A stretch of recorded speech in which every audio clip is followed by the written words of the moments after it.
Welcome back to Millennial Chaos. In a previous video, I covered a protest against Volkswagen by the World Uyghur Congress, who is funded by the National Endowment for Democracy. For this video, we've got something a little bit similar here in my home country of Canada. If you thought the US was the only country that spread unabashed propaganda against the Uyghurs of Xinjiang, you would be sorely mistaken. Canada is very bad about that. We are America's hat. The only difference between us and America is that we have partially universal healthcare and less gun violence. Otherwise, we're basically the US but smaller. This protest up here in Canada was not against Volkswagen, it was against Shein, the fast fashion company that is extremely popular. Now don't get me wrong, Shein, and fast fashion as a whole, is a disgusting industry. It's consumerism at its worst, and it needs to die a quick, brutal death.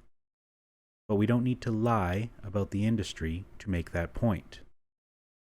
Here's the article about it. It's from Global News, which is one of the most popular news organizations in Canada. The title is, Canada, a dumping ground for products made by forced labor. Ottawa promises crackdown.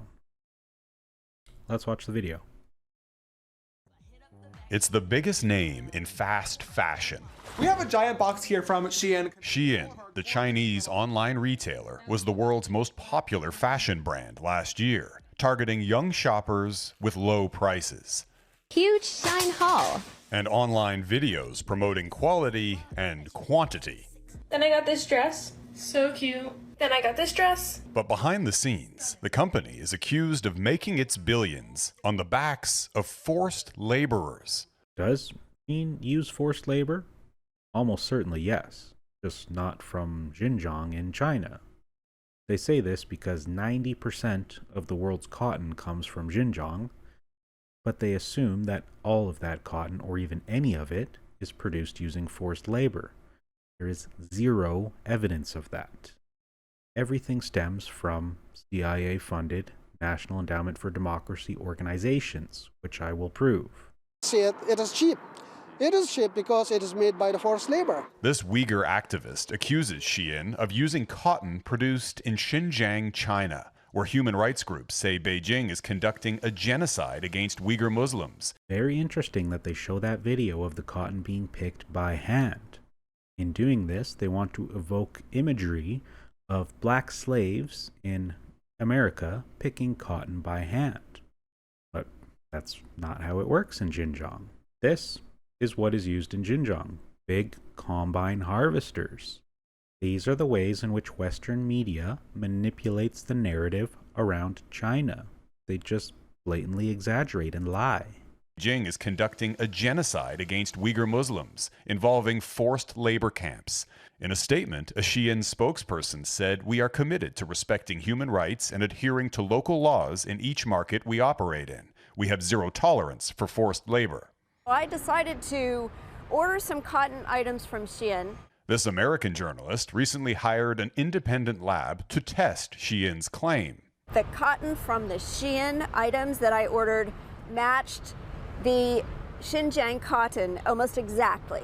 The U.S. is now cracking down, banning all imports from Xinjiang province. Mexico passed a similar law, but not Canada. In fact, Shein just opened this massive distribution center north of Toronto, sparking a small protest over the weekend. It's not a company that we want in our own backyard. Canada is a dumping ground for the products made by the use of Uyghur forced labor. Did you notice something about this report? A distinct lack of evidence or sources? They assume that their readership already believes in the lies about Xinjiang, and they don't even need to try to prove it. But that's quite problematic. We see this lady testing the cotton from her Shein compared to something she knows is from Xinjiang, and that's all the proof they need that it was made with forced labor, just the fact that it potentially came from Xinjiang? That's not quite good enough. You need to prove that. There's a couple of very disturbing parts to this video. This is the first. They're citing Mehmet Tori, from the Uyghur Rights Advocacy Project. As you may have guessed if you've watched my previous videos, the Uyghur Rights Advocacy Project is funded by the National Endowment for Democracy. It says so right here on their website.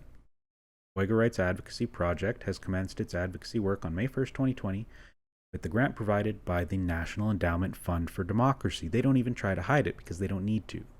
If you haven't watched my previous videos, and you don't know what the National Endowment for Democracy is, well, Wikipedia admits that they are an American organization founded in 1983 whose primary goal was to advance democracy in other countries by promoting political and economic institutions such as political groups, trade unions, free markets, and business groups.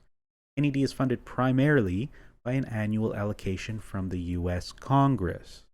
That doesn't quite tell the whole story. Here's a Washington Post article from way back in 1991 with the title, "Innocents Abroad, the New World of Spyless Coups." This article is talking about how the era of CIA covert action is dead, and there's a new era of overt action. The CIA doesn't really need to hide their actions anymore because the US has progressed further and further towards establishing a global hegemony, especially after the fall of the Soviet Union, which is around the time this article was published. It mentions this guy named Alan Weinstein, who is the founder of the National Endowment for Democracy. Weinstein readily admitted that a lot of what they do today was done covertly 25 years ago by the CIA. This article calls the National Endowment for Democracy the sugar daddy of overt operations. So already we can reasonably conclude that we should not be trusting the head of the Uyghur Rights Advocacy Project. They are an extremely biased organization. They are funded directly through U.S. Congress through a fund that exists to propagandize against America's geopolitical enemies. Now, the other problem with this report is the flag flying behind him. It's the flag of the East Turkestan independence movement. Wikipedia says that in modern times it is popularly used as a symbol of the East Turkestan independence movement and is claimed by the East Turkestan government in exile to be the national flag of an independent East Turkestan. It is actively used by Uyghur activists in protests against China's genocide of Uyghurs and re-education camp system in Xinjiang. I mean, at least they weren't flying the flag of the Turkestan Islamic Party, but they may as well have been. Uyghur advocacy groups like the Uyghur Rights Advocacy Project are supporters of the East Turkestan Islamic Movement and the Turkestan Islamic Party, even though they have committed over 200 attacks on civilians in Xinjiang and China. This is why those vocational schools in Xinjiang exist, or this is one of the reasons why. There is a small portion of Uyghurs that have been influenced by the East Turkestan Islamic movement to commit terror attacks. These vocational schools in Xinjiang served two different purposes. One was to de-radicalize these Uyghurs who had been radicalized by the East Turkestan Islamic movement, and the other is to bring people who used to live in primitive villages into the modern world, teaching them Mandarin so that they can enter the workforce. And of course, the US and Canada don't actually care about Muslims, as evidenced by their past history of brutalization of the Middle East, and so they want to take work away from these Uyghur Muslims in Xinjiang by banning all imports made with Xinjiang labor. Notice I say labor and not forced labor. So, to sum it up, Global News is platforming the head of the Uyghur Rights Advocacy Project, which is funded by the National Endowment for Democracy, which itself exists to propagandize about the US and Canada's geopolitical rival. And they're also showcasing the flag of an independence movement that has spurred on hundreds of terror attacks against innocent civilians in China. They claim that forced labor is being used for the products from Shine without any single shred of evidence. They just assume that we all already believe the lies that they've previously told, which is quite problematic. There are no sources in this article or this video to debunk They just claim that forced labor exists without trying to prove it in any way. Should Shine be shut down? Of course. Fast fashion is a cancer. It needs to be destroyed. But not because of any forced labor from Xinjiang. That's absolute nonsense and a complete lie. Now, like this video and subscribe to this channel, or I'll get CIA funding to protest against you.